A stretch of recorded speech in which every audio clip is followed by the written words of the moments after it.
হে students, তোমাদের জন্য গুরুত্বপূর্ণ জিকে নিয়ে এসেছি।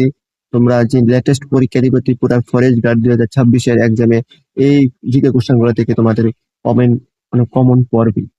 দেখো, প্রথম কোশ্চেন: ত্রিপুরার মোট আয়তন কত? 10,491.69 বর্গ কিলোমিটার। ত্রিপুরা তিন দিক দিয়ে কোন দেশ দ্বারা পরিবেষ্টিত? এটা আমরা সবাই জানি, বাংলাদেশ। ত্রিপুরার সাথে ভারতের কোন কোন রাজ্যের সীমানা রয়েছে সেটা আমরা জানি, আসাম এবং মিজোরাম। ত্রিপুরার দীর্ঘতম নদীর নাম কি? মনু নদী, 166 কিলোমিটার। ত্রিপুরার বৃহত্তম বা প্রধান নদীর নাম কি? সেটা হলো গোমতী নদী। ত্রিপুরার সর্বোচ্চ পাহাড় চূড়ার নাম কি? সেটা হলো বেটলিং শিপ জম্পুই পাহাড়, উচ্চতা হলো 1200 মিটার। আরো দেখো, আরো আছে। ত্রিপুরার নামের উৎপত্তি কোন প্রাচীন উপজাতির শব্দ থেকে হয়েছে বলে মনে করা হয়? ককবরক শব্দ তুইত্রা থেকে, যার অর্থ সাগরের নিকটবর্তী দেশ বা জলের দেশ থেকে নেওয়া হয়েছে। ঠিক আছে, তোমরা যদি পিডিএফ পেতে চাও তাহলে অবশ্যই আমার টেলিগ্রাম চ্যানেলটাকে জয়েন করে নেবে। 8 নম্বর কোশ্চেন, তোমরা আয়তনের দিক থেকে ভারতের মধ্যে ত্রিপুরার স্থান কত? তৃতীয় ক্ষুদ্রতম রাজ্য, গোয়া ও সিকিমের পরে। 9 নম্বর প্রশ্ন হলো, ত্রিপুরা ভারতের কততম অঙ্গরাজ্য? সেটা হলো 21তম রাজ্য। 10 নম্বর কোশ্চেন হলো, সিপাহী জেলা বন্যপ্রাণী অভয়ারণ্য কোন জেলায় অবস্থিত? সেটা হলো সিপাহী জেলায়। হ্যাঁ, ডুম্বুর লেক বা ডুম্বুর জলাশয় কোন মহকুমায় অবস্থিত? সেটা হলো গন্ডাছড়া মহকুমায়।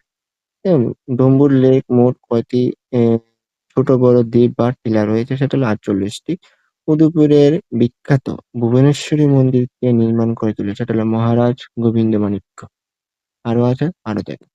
রবীন্দ্রনাথ ঠাকুরের কোন বিখ্যাত নাটকে ভুবনেশ্বরী মন্দির উল্লেখ আছে? বিসর্জন নাটক এবং রাজর্ষি উপন্যাস।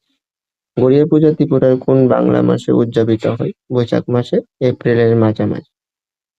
বিখ্যাত শৈল ভাস্কর্য শিল্প ঊনকোটি ত্রিপুরার কোন মহকুমায় অবস্থিত? কৈলাসহরের মহকুমা।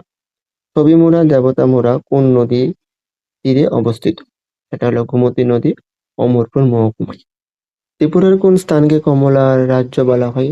সেটা হলো জম্পুই পাহাড়। ত্রিপুরার বৃহত্তম উপজাতি গোষ্ঠীর নাম কি? সেটা হলো ত্রিপুরী। 2011 সালে জনগণনা অনুযায়ী ত্রিপুরার সাক্ষরতা হার কত? 87.755% শতকরা। ত্রিপুরা কোন জেলায় জনসংখ্যা সবচেয়ে বেশি? পশ্চিম ত্রিপুরা জেলায়। তোমরা আমার চ্যানেলটিকে সাবস্ক্রাইব করতে ভুলো না কিন্তু, অবশ্যই সাবস্ক্রাইব করো। নেক্সট, ত্রিপুরার কোন জেলায় জনসংখ্যা সবচেয়ে কম? ঊনকোটি জেলায়। ত্রিপুরার রাষ্ট্রীয় ফুলের স্ট্রিট ফ্লাওয়ার নাম কি? নাগেশ্বর ফুল। ত্রিপুরার রাষ্ট্রীয় ফলের নাম কি? সেটা হলো কুইন আনারস। 2011 সালে জনগণনা অনুযায়ী ত্রিপুরার মোট জনসংখ্যা কত? 36,73,917 জন। ত্রিপুরার প্রধান সরকারি ভাষাগুলি কি কি? বাংলা, ককবরক এবং ইংরেজি। ককবরক দিবস কবে পালন করা হয়? সেটা হলো 19শে জানুয়ারি।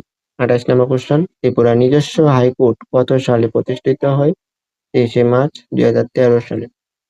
29 নম্বর কোশ্চেন, ইটিএডিসি আইন কত সালে ভারতীয় সংসদে পাস হয়? সেটা হলো 1979 সালে এবং 1972 সালে এটি গঠিত হয়। পরবর্তীতে 1985 সালে ষষ্ঠ তপশিলের অন্তর্ভুক্ত হয়। তো আজকে হলো এতটুক। তো নেক্সট ভিডিওতে আরো গুরুত্বপূর্ণ ইম্পর্টেন্ট জিকে নিয়ে আসবো ত্রিপুরা ফরেস্ট গার্ড এক্সামের জন্য। তোমরা অবশ্যই আমার চ্যানেলটিকে সাবস্ক্রাইব করে রাখো। নেক্সট ভিডিওতে আরো দারুণ ইম্পর্টেন্ট কোশ্চেন তোমরা পাবে। ধন্যবাদ, থ্যাংক ইউ।